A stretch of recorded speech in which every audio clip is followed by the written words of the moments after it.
Al principio, parecía otra protesta más. Miles de personas se están moviendo por el barrio de Capitol Hill en Seattle. Pero esa noche, los manifestantes no solo estaban exigiendo un cambio. Este fue el inicio de una revolución. Están lanzando gas pimienta al aire.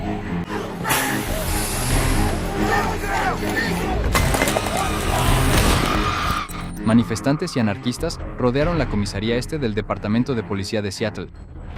Estalló la violencia entre los anarquistas y la policía. Y el 8 de junio de 2020 todo cambia. La policía evacúa repentinamente la comisaría. La reluciente capital de Chas surge de tierras que alguna vez pertenecieron a una tribu indígena, pero ahora casi extinta, conocida como el Departamento de Policía de Seattle. En cuestión de horas, los anarquistas movieron las barricadas hacia adelante, aislando varias cuadras de la ciudad que declararon como una zona autónoma. La llaman Chas, por la zona autónoma de Capitol Hill. Y durante los siguientes 23 días, estas 6 cuadras se convirtieron en una de las zonas más controvertidas de Estados Unidos. ¿Cuánto tiempo crees que Seattle y esas pocas cuadras van a verse así? No lo sé. Podríamos tener un verano de amor. 2 hombres están muertos. No vamos a permitir que Seattle sea ocupada por anarquistas. A medida que Chas crecía, una pregunta se volvió imposible de ignorar. ¿Cuánto tiempo podría la ciudad permitir que esto continuara antes de finalmente ponerle fin?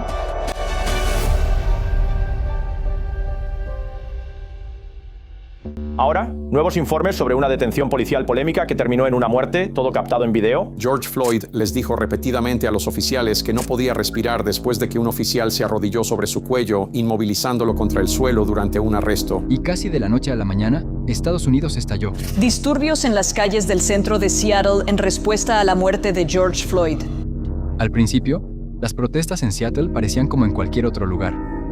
Multitudes marchando por el centro, gente coreando el nombre de George Floyd, carteles llenando la calle y miles de manifestantes exigen que la ciudad le quite fondos a la policía.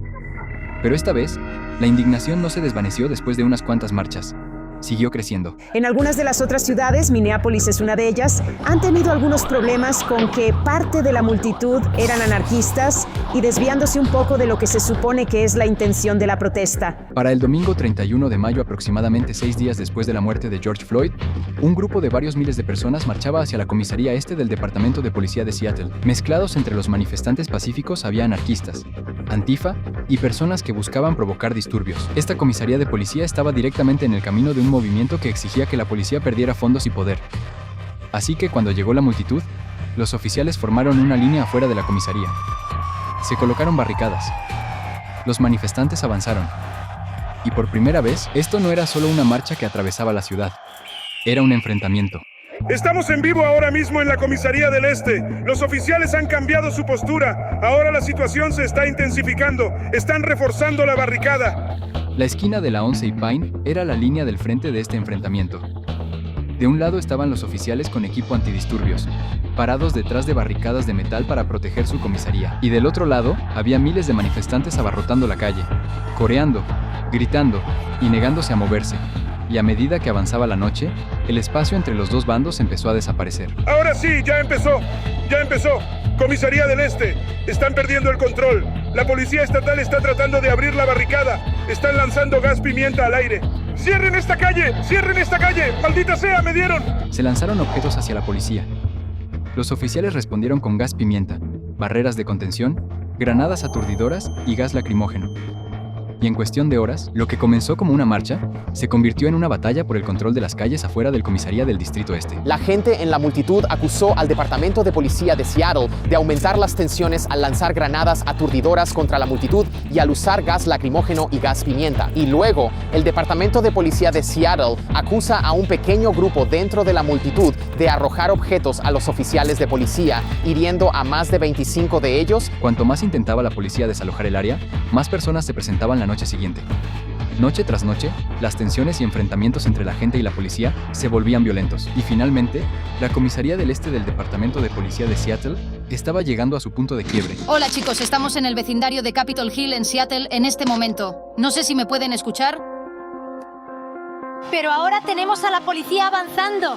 Dios mío, ¿cómo puedo moverme? Ve por aquí. Ve por aquí. Ve por aquí.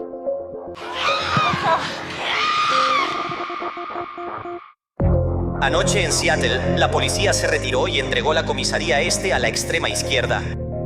Al principio, nadie realmente sabía lo que estaba pasando. Durante casi una semana, este edificio había sido lo único que la policía se negaba a entregar. Pero ahora, las ventanas estaban tapiadas, los oficiales se habían ido, y las barricadas que antes protegían la comisaría, ahora solo estaban en la calle. Así que los manifestantes las tomaron. Arrastraron las barricadas lejos del edificio y las empujaron más adentro del vecindario, bloqueando intersecciones, cortando calles y expandiendo el área que la policía acababa de abandonar.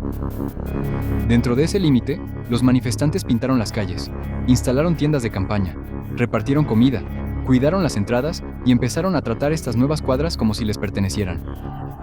Esto ya no era solo una protesta afuera de una comisaría. Este fue el comienzo de Chas.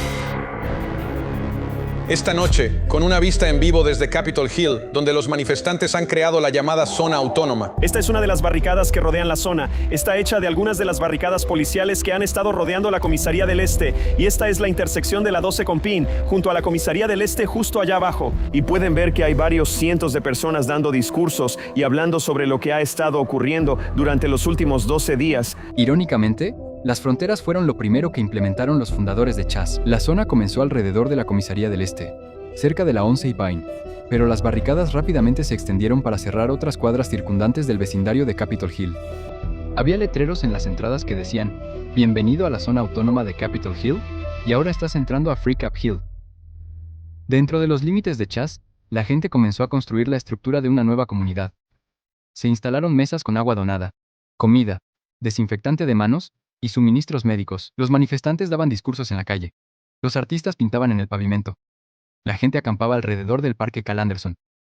Y cada pocas horas, llegaban más personas solo para ver qué estaba pasando. Esto se llama No Cop Co-op.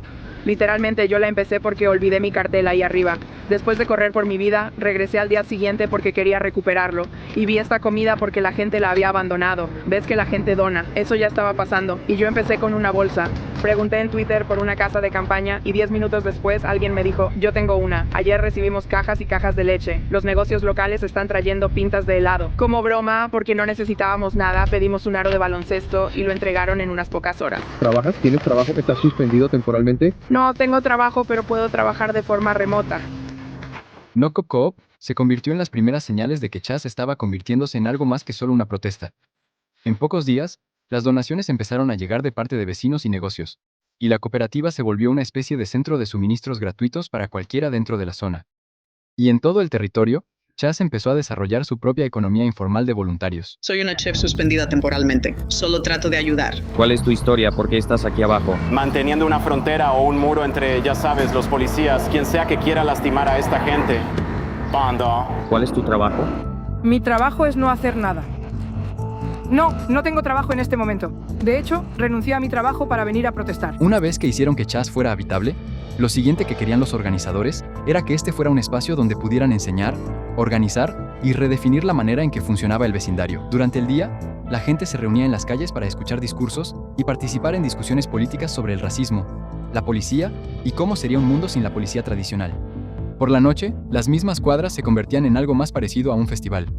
Había música, arte, proyecciones de películas, gente bailando en la calle y multitudes paseando solo para ver qué era esta zona autónoma. Tenemos 4 cuadras en Seattle que acabas de ver en las fotos que se parecen más a una fiesta de barrio. No es una toma armada, no es una junta militar.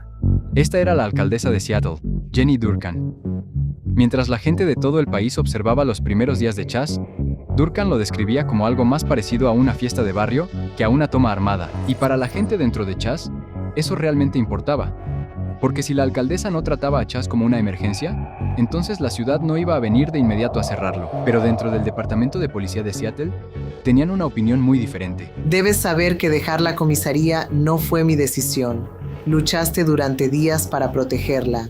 Te pedí que te mantuvieras en esa línea día tras día. Al final, la ciudad tenía otros planes para el edificio.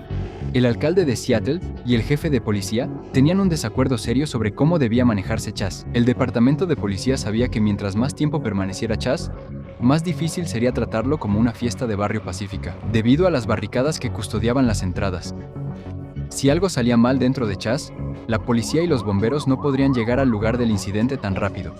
Si alguien era atacado, herido, sufría una sobredosis o incluso le disparaban, Realmente no había policías ni bomberos dentro de Chas, y probablemente no podrían llegar tan rápido con las barricadas en su lugar. Para contrarrestar esta creciente preocupación, los residentes de Chas crearon su propio equipo de seguridad informal. Eran voluntarios autoproclamados que actuaban como vigilantes armados patrullando las calles de Chas. Una estación local obtuvo video de varios guardias armados con rifles de asalto. Están pidiendo identificación antes de dejar entrar a la gente, y la policía ha recibido reportes de que los guardias armados están exigiendo dinero a algunos negocios dentro de su área. Toda la zona se construyó con la idea de sacar a la policía armada de Seattle de estas calles. Pero casi de inmediato, la gente dentro de Chas creó su propia versión de seguridad, solo que esta vez, las personas que portaban las armas no fueron contratadas por la ciudad. No fueron entrenadas por la ciudad. Nadie verificó sus antecedentes y no eran responsables ante ninguna cadena de mando real. Y como Washington es un estado donde se permite la aportación abierta de armas, algunos de ellos podían pararse en las barricadas de entrada con rifles. Seattle se ha convertido en gran medida en una cuestión de perspectiva. ¿Es esto una toma mayormente pacífica de una parte de la ciudad? ¿Puede una toma ser pacífica o es una ocupación? Para el cuarto día de Chas, ya era 11 de junio, y Chas se había convertido en una comunidad a gran escala. Había comida, entretenimiento, conferencias, seguridad y ahora una nueva industria. Pero Chas sí tiene una institución que funciona. Es un departamento de agricultura. Está en funcionamiento. Los chasistaníes son un pueblo orgulloso e independiente y planean alimentarse por sí mismos. Echen un vistazo a la primera granja colectiva de Chas. En el Parque Cal Anderson comenzó a tomar forma un jardín comunitario. Así que estamos aquí en las granjas, los jardines, y creo que estamos preparando otra granja. Y ni siquiera estamos generando emisiones de carbono. Eso es genial. Este es el jardín. ¿Qué dice? Para personas negras e indígenas y sus aliados vegetales.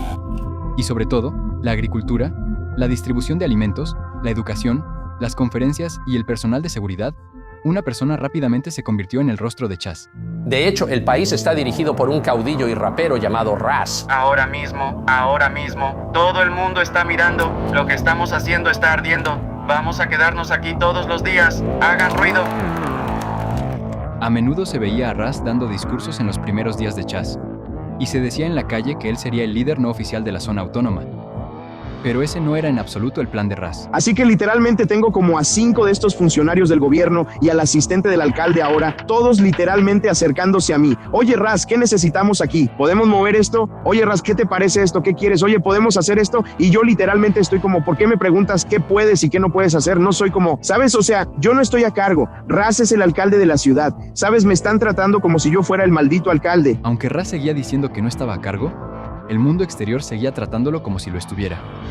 Y dentro de Chas, eso creó un problema. Una zona autónoma centrada en no tener ninguna autoridad oficial ya estaba empezando a formar una. Sé que mencionamos a Raz Simone. Hay cierta preocupación de que en realidad no representa a todos, y resulta que no ha habido una elección. Muchos dentro de Chas creían que no necesitaban a una sola persona a cargo.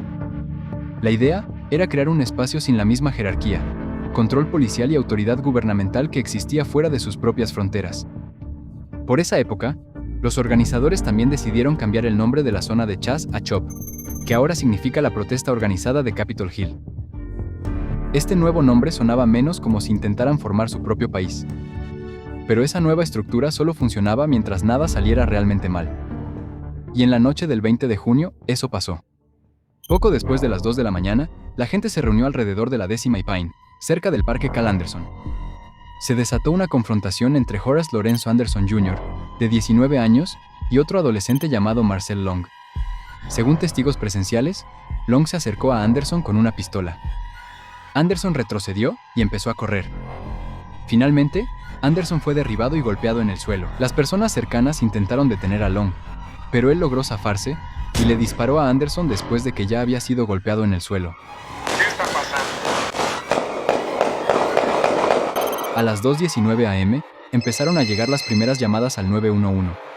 La gente reportaba disparos dentro de CHOP.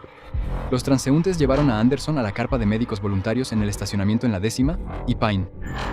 El médico empezó a atenderlo, pero estaba en muy mal estado.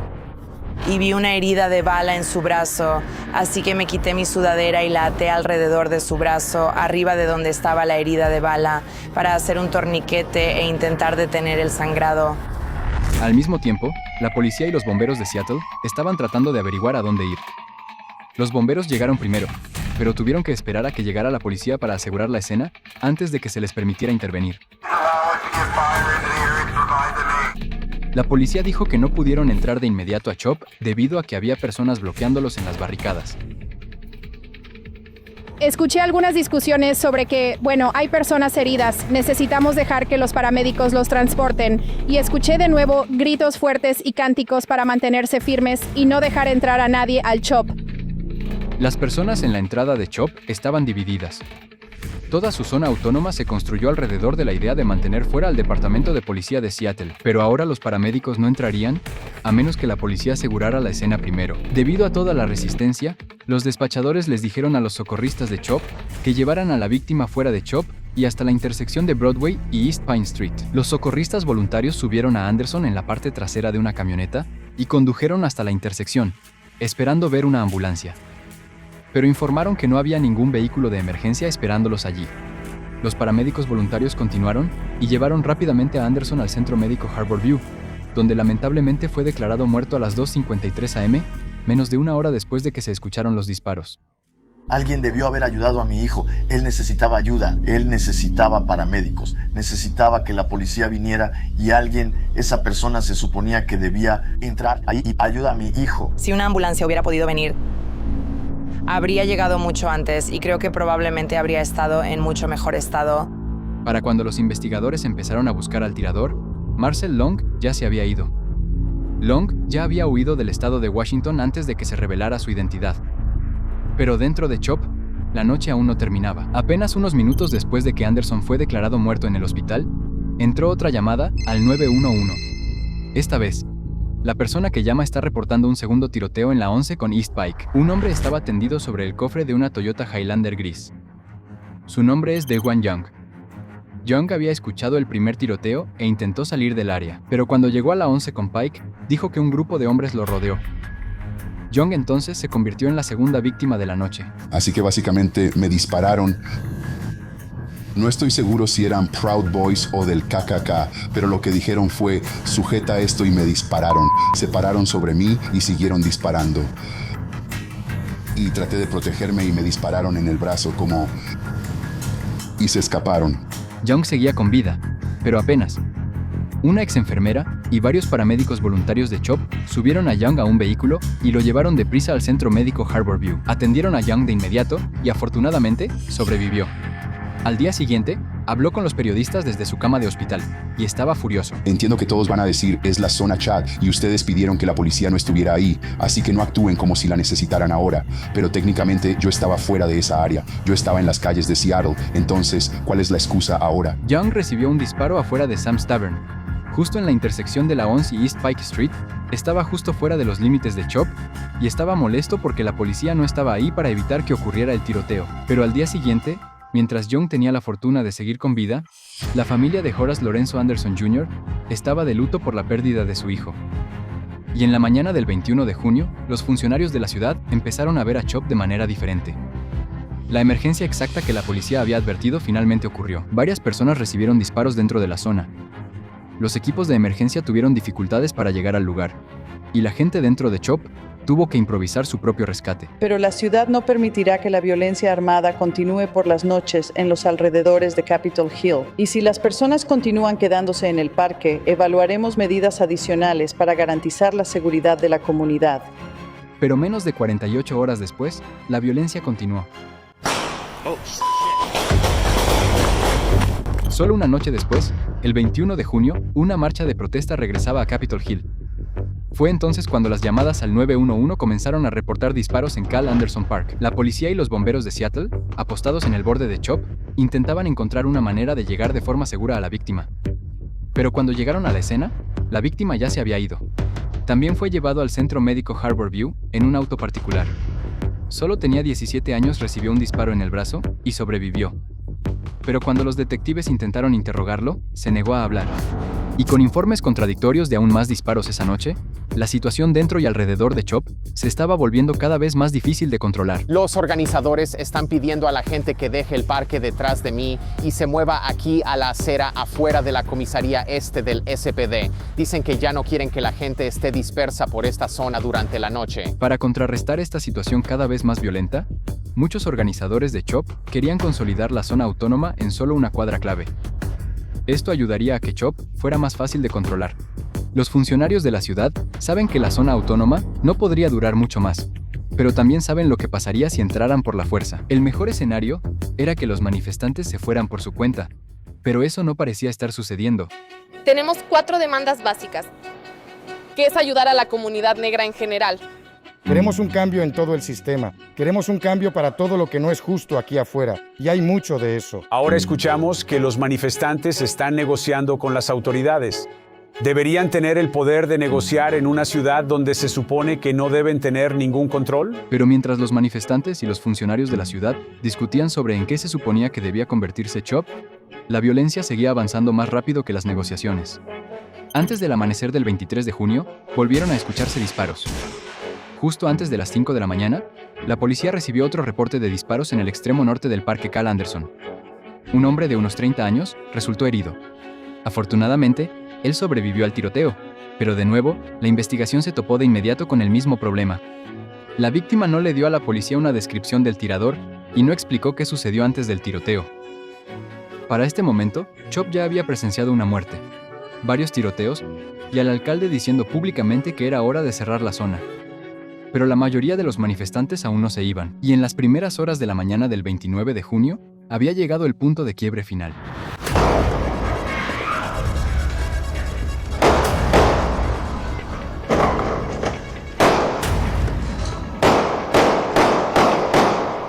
Se escuchan disparos y la gente está corriendo. Hay gritos sobre varios vehículos, varios tiradores y una Jeep blanca robada. Por unos minutos, el área es caótica. La gente se esconde detrás de barricadas y otros vigilantes armados se mueven por CHOP, manteniendo sus posiciones y tomando lugares estratégicos.